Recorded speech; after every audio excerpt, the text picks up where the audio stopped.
What's up, everybody? You're listening to Lo-Fi Faith with Mike and James.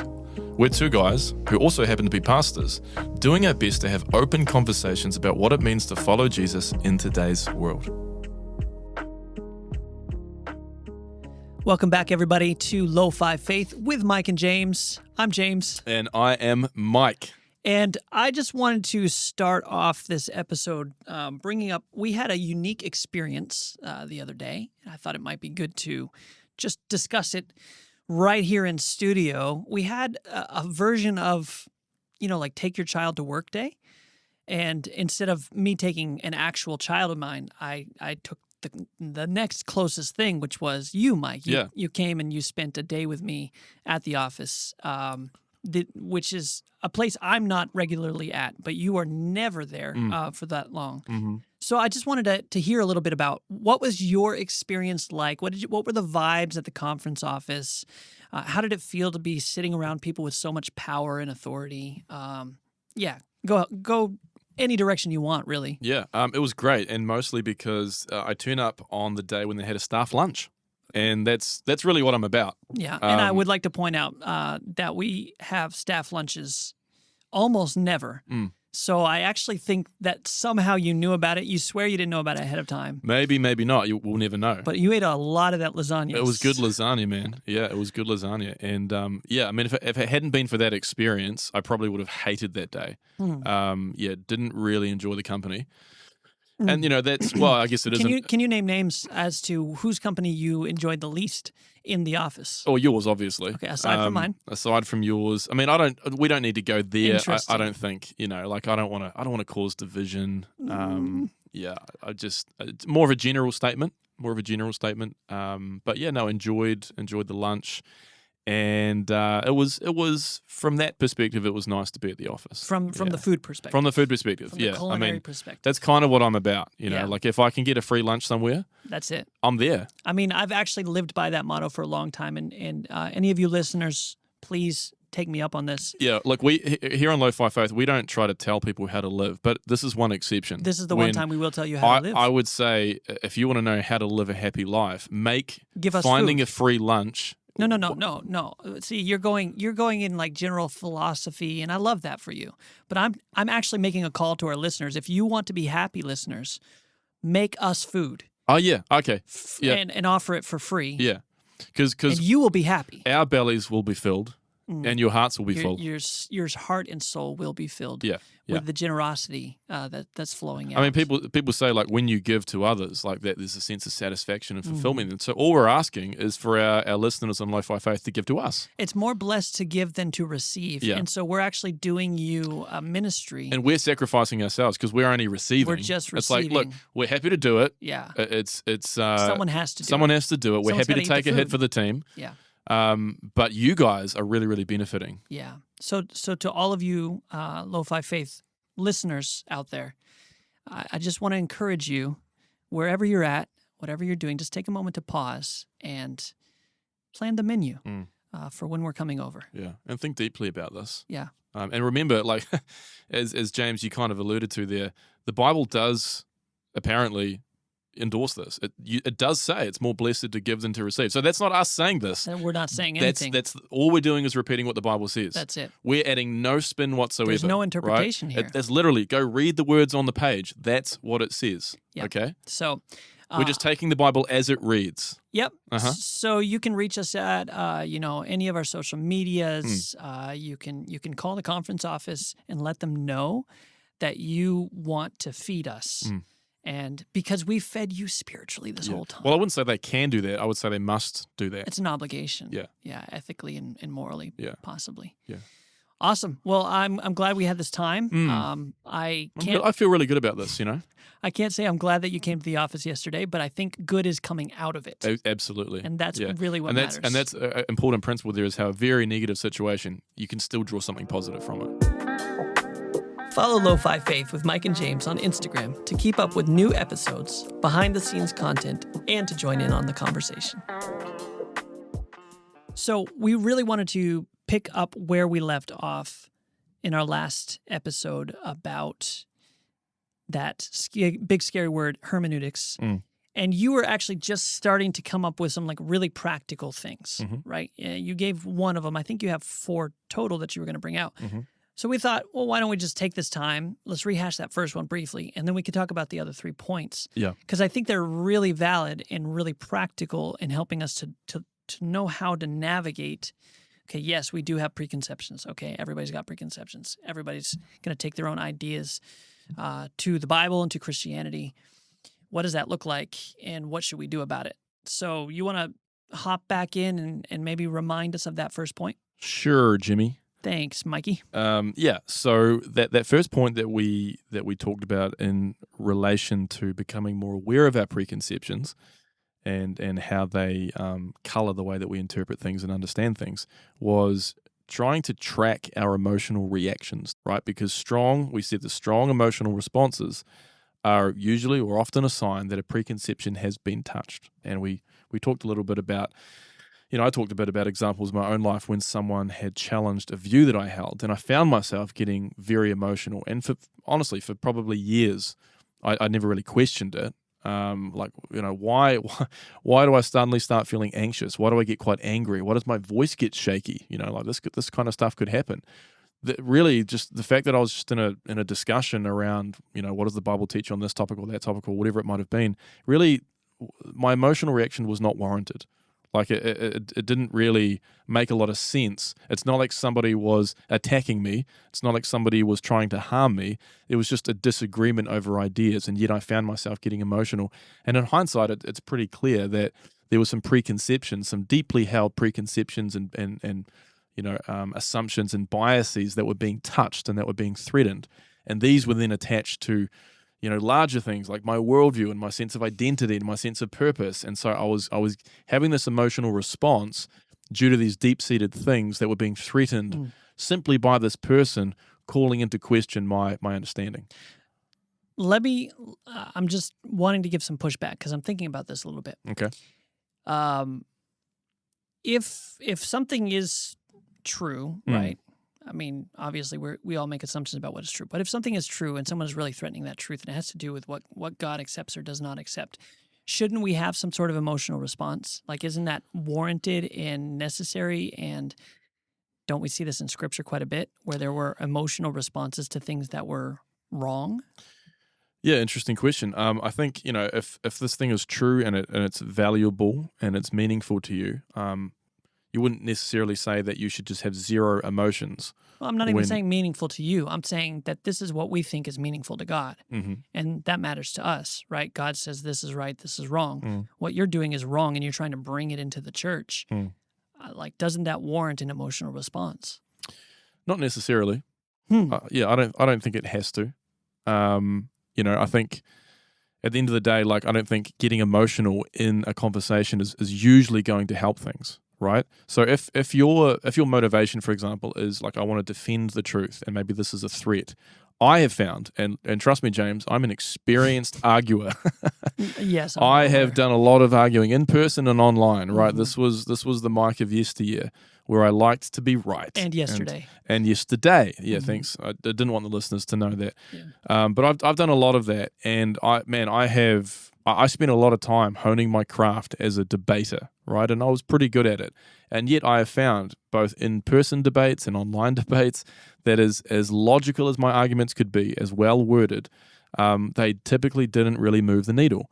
And especially when you get emotional, what tends to happen is other people shut off and they stop listening, right? And you also, yourself, shut off and stop listening, which means you're usually not open to being corrected or to even understanding another viewpoint. So I don't think it's very practical to have strong emotional reactions. Sometimes it happens, but I think it's also a good practice to be able to regulate your emotions and go, look, okay, this I do, for example, identify this idea as a threat, right? But if my motivation here is to defend the church or whatever, or to reason with this person, it's best if I regulate my emotions and don't allow them to influence me in the context of this discussion. And I think that's possible. Okay, so you're saying it's important to have disagreement. It's important to navigate those disagreements and actually hash it out. But once we get to a place of emotional reactivity, at that point, the conversation is less than useful. Yeah, I mean, why are you disagreeing? If you're disagreeing for the sake of disagreeing, it's effectively a waste of time. I think it's a waste of your time. It's a waste of the other person's time. If you're genuinely open to hearing somebody else's perspective, you have a genuine pursuit of truth, right? Then I think it is best to try to be as reasonable and as calm as you can, because that's going to give you and your quote-unquote opponent the best possible chance of actually hearing each other. And, that old statement, iron sharpening iron. There has to be some assumption that the other person is coming with good motives, right? I think part of the challenge is thinking that a person has ulterior motives or whatever. We don't really trust the other person. This isn't really about investigation of what is truth. What it is you're right and you're wrong and I'm right. Ooh, I almost said that wrong. Almost said it right. Could you imagine if I actually told you even once that you're right, Mike? Well, you never would. No, well, I don't need you to. You never have been. I already know that. So I'm getting a little emotional at the moment, so maybe we need to move on. Yeah, it's because your preconception is being touched. Something to analyze there, Jimmy. I don't think so. Hey. I think I'm just going to leave that unrecognized. Very telling. So, yeah, no, there's a lot to it. I just think, I'm trying to think through what the implications are, right? Jesus did get angry. Jesus did flip a table. He got mad at people sometimes. Mm-hmm. Does that mean that... Well, yeah, okay. Let's deal with a couple of those examples. There were, and I think of some examples where Jesus got angry. There were certainly beliefs at play there, but more than that, there was practical harm being done. I mean, I think of the example. I think it's Mark chapter 3, or chapter 5. Don't know exactly the one off the top of my head, but there was a guy with I think it was a withered hand.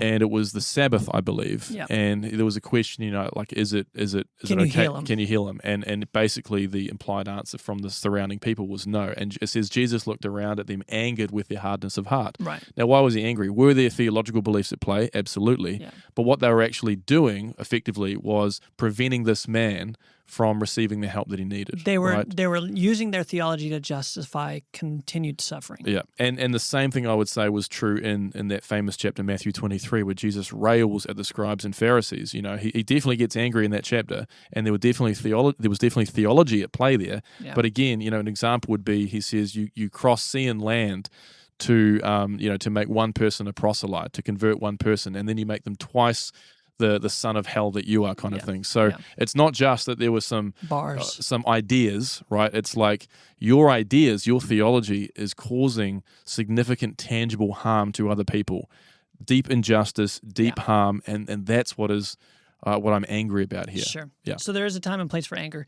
And I think a different discussion that we should have at some point is when we disagree on what we should be angry about, or when we disagree on what is harmful, right? Because not everybody agrees that something is or is not harmful. Yep. And for sure. But let's move on to the next point.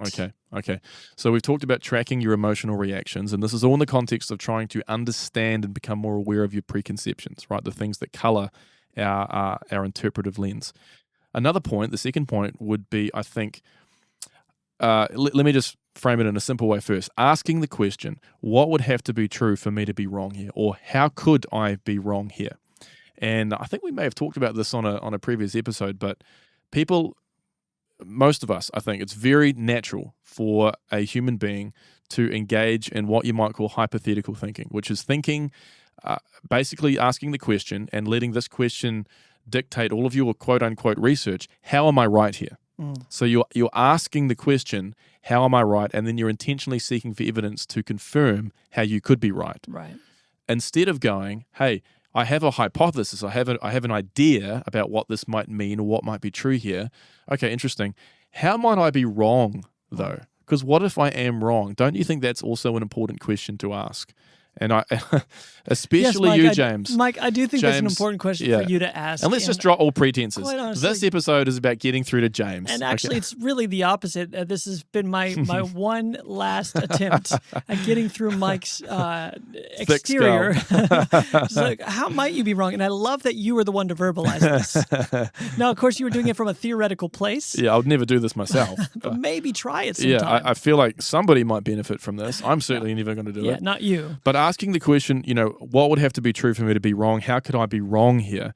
And look, I think for especially when people get into very dogmatic ways of thinking, whether they're willing to admit it or not, often the answer can be nothing. There's no way that I could be wrong here. And if that is the case, well, that in itself is the red flag. That in itself is the problem. If there's no way you could be wrong, it probably means you just closed off to the possibility of it. Yeah. I mean, anything, really. Yep.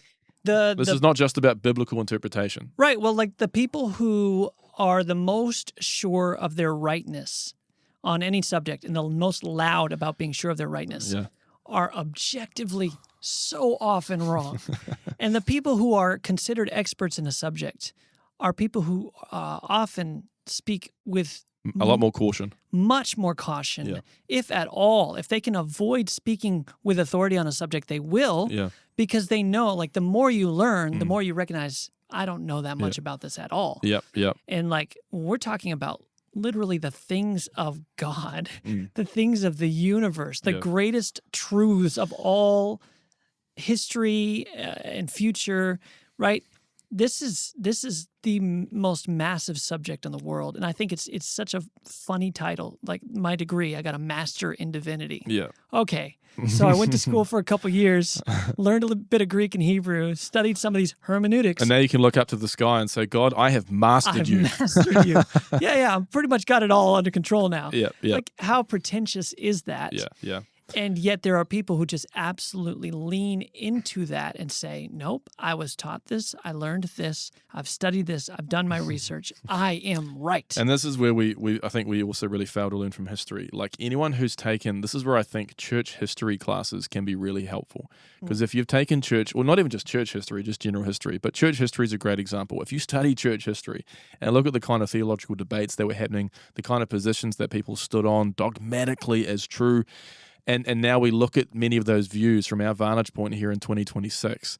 Like a lot of them, we would laugh at them. We would go, how could you possibly believe that? Right? That is clearly not what that passage is saying. That is clearly not what conforms to reality. That just isn't true. Yeah. And yet in that day and age, with the experts that were that they had at that time, with the level of knowledge and insight they had, those were very reasonable conclusions to come to. Right? Those people weren't idiots. They weren't idiots. Yeah. They were doing the best that they had in most cases with the knowledge that they had. Yeah. And it would have, like if you were just a regular Joe living in that time and you were listening to, one of these great philosophers or theologians. The lo-fi faith of their time. Yeah, the lo-fi faith of their time, because we all know that's basically true of us. That would have sounded very compelling to you. Yeah. And here's the thing, if that can be the case in the past, that people can be so dogmatic about how we are right and we know this is the case, we know this is the right position to take, and then like 100 years pass, and we look back on that position not only as wrong, but as pretty laughable. Yeah. Isn't that also possible for us to make the same mistake today? Absolutely not. Especially for you, James. Especially for you, buddy. Not. Yeah. You're wrong, man. You're wrong. Sorry, I'm getting carried away. I did a whole paper one time where I studied the history of interpretation of just one very short passage in Scripture. And it was very fascinating. Can you read? And very eye-opening. I've since lost the ability, but there was a time. But sorry.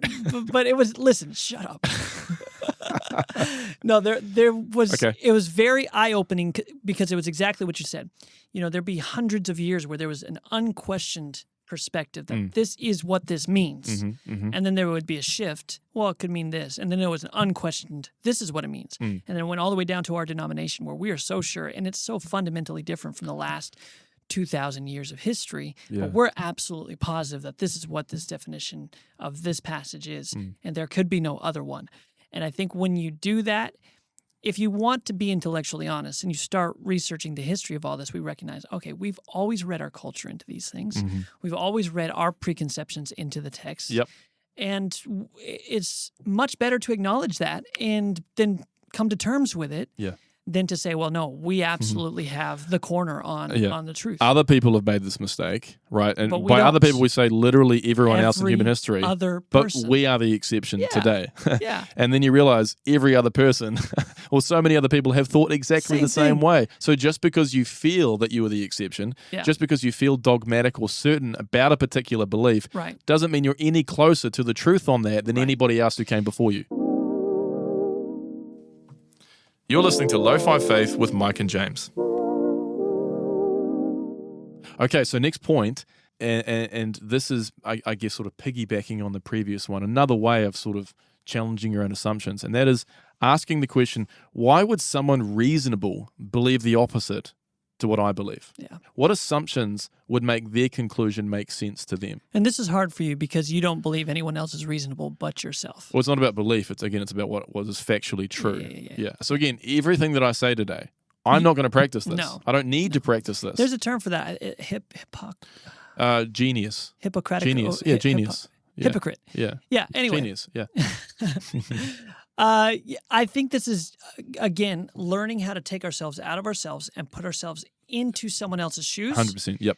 And recognize just because I have this view doesn't mean it's the only view in the world. Definitely. And I actually think that that's a struggle for a lot of people to consider that other people could be reasonable, could be deeply thoughtful, be honest-hearted, all of these things, and then come to a different perspective. Yeah. I mean, I remember, I think I talked about in the previous episode, these arguments and debates that I got into when I was early on in my faith with, family members and friends. And it was hard for me to see how they, how do you believe this? And now, years have passed, and I look back at not only some of the things they were saying, but also how they were arguing, and I have a lot of respect for them. And I see that there were many times that I was just plain wrong in some of the positions that I held. And so it's a reminder that, I think it's easy to assume that the person who's disagreeing with you, especially when you feel very certain about your belief, that there's clearly just something wrong with this person. And yet experience tells me that just because I feel that way, it doesn't mean that that's the case, right? That maybe there is something wrong with my belief. And instead of just assuming that the other person has a problem, why don't I put myself into their shoes as best as I can and go, why would this person come to this conclusion? Right? Or you could even take that a step further. If you have a decent enough relationship with a person, when they disagree with you, you can start asking, okay, how did you get to that conclusion? Yeah, definitely. And we're not doing it just to prove them wrong. Yeah. That's what we usually do. Yeah. What we're doing is looking at it and saying, oh, that's very interesting. That's not where I've come to. Can you basically show me your work? Yeah. How did you get there? Yeah. And then we can look back over, and maybe I've missed something. And if not, maybe we've both missed something. We can come to some deeper understanding of the truth. So come at it with genuine curiosity rather than how can I get more ammunition to prove my point right or prove your point wrong. Yeah. And I think there is a reality that a lot of times we do it in bad faith. Yep. And because of that, there is not a lot of trust, right? I have people who would fundamentally disagree with me on some perspectives I've come to, right? But I don't feel like we could sit down and have a real in good faith conversation about why we got to that point. There's some people I could, but other people, it just kind of feels like all you're going to do is try to use my own experience and perspective against me. And that doesn't feel very safe. So why don't we just stay away from each other? Yeah, sure. Right. Sure. But if we really do want to bring ourselves to some sort of unity or to be able to interpret the Bible more fully, we're going to have to interact with people who disagree with us. Yeah, definitely. Well, moving on to the fourth point, right? We've covered tracking emotional reactions. We've covered asking the question, how could I be wrong? We've covered asking the question, how could someone reasonable believe the opposite to me, and trying to put yourself in their shoes. And the fourth point is trying to separate text from tradition. So asking, this thing that I believe, that I hold to be true, that maybe I'm speaking about in this conversation with someone, or I'm handing out this advice, did I learn this from the text? Or did I learn it, if I'm being super honest, did I learn this before I even came to the text? Did I bring this with me and somehow impose it upon the text, right? Read it into the text. And I think that's a really important question to ask, because if you're bringing it from the text, then you should be able to go to the text and demonstrate your position, by using some careful methods of Bible study. Yeah. But if not, then that's a red flag. That's going, hey, is this actually just not taught in Scripture? Yeah. Then if so, how can I believe it so strongly? Yeah. I think we do this so much more than we want to admit. Yeah. It's almost impossible not to do it at some point. Right? Because we're making meaning out of whatever we read. And whenever you read it, you're going to read it into your circumstances, especially if we're believing that God speaks into our circumstances through the scripture, right? So you're going to open it up, you're going to read, and it's going to really apply to something that you're saying. That might not at all be what it was intended to be. Now, again, that's another conversation. Is that fine, right? Like if that wasn't what it was intended to be, but it's still meaningful to me now, is that okay? But at the same time, like having these questions is really important. It's actually what has really, really fundamentally changed the way that I approach Scripture. It's recognizing that when I was reading the text, I was always reading it through some filters that I had pretty strongly placed into everything that I was reading. And it created a really nice narrative always. But as soon as I stepped away from those preconceptions, the narrative wasn't as easy to see. And when I tried to step back into the original authors and what they were saying in the context that they were talking to, it often brought me to wildly different places than my nice little tidy narrative. Yeah. It was really unsettling, right? And really overwhelming, but also felt so much more real. And I think that's really valuable. But again, questioning our own preconceptions, trying to step into someone else's world, trying to step into the world of the writers, all of that I think is actually really scary. Yeah. Because it can feel like the ground is shifting beneath our feet. And I think that's why a lot of people avoid it. Absolutely, because I think what a lot of people want, and this is often I think how Christianity is framed. You know, part of what Christianity can offer someone is this worldview that comes with a huge degree of certainty. Because in a world that doesn't make sense, I think what a lot of people are looking for is that sense of certainty and that sense of direction, right? Stability. This is where I get my meaning from. And certainly Christianity is often framed as hey, look, we can offer that to you. We have all the answers to all your questions. We've got all the answers. And we've got a Bible verse that can be attached. Yeah. There it is. You've got a question on this. Here's Proverbs 23, blah, blah, blah. Whatever it might be. Yeah. Okay? Simple. It's just like, it's just on a cognitive level so satisfying. Yeah. Right? But I think it's honestly, you're going to probably end up less disappointed if you go, look, certainty, sure, let's take as much certainty as we can, but let's also have a dose of humility and realize that many, many people have struggled with these questions and come to different conclusions over the course of centuries, over the course of millennia, right? So yes, we can search for answers to these questions, and if you can get answers that you think are compelling, that's good. But always be open to being critiqued. Always be open to having your views challenged. And I really think the goal shouldn't necessarily be perfect certainty, because I think that's probably not going to happen in this day and age. I think a better goal is to get to a place where you genuinely have a faithful, honest, and humble pursuit of truth. And what that will do is probably lead you to different iterations of understanding over the course of your life. So that entails a bit of change. But I really think that that's going to be a healthier place to be. Yeah, I think that if you take anything away, it's that Mike's never wrong. That's the first takeaway. If you take anything away, it's that Mike is deeply, deeply in denial about his own reality. And if you can help me get through to him, that'd be great. But on another note, just a call for humility, a call for approaching the Bible and just thinking about thinking, because it can be really transformative and really, really helpful. And I hope that you have a great rest of your day. Until next time. Thanks for hanging out with us on Lo-Fi Faith. If something resonated with you today, we'd love it if you shared the show with a friend. You can catch up on past episodes at plains.org.nz and subscribe on Spotify, Apple Podcasts, and YouTube, or wherever you get your podcasts. We'll be back with a fresh episode in 2 weeks. See you then.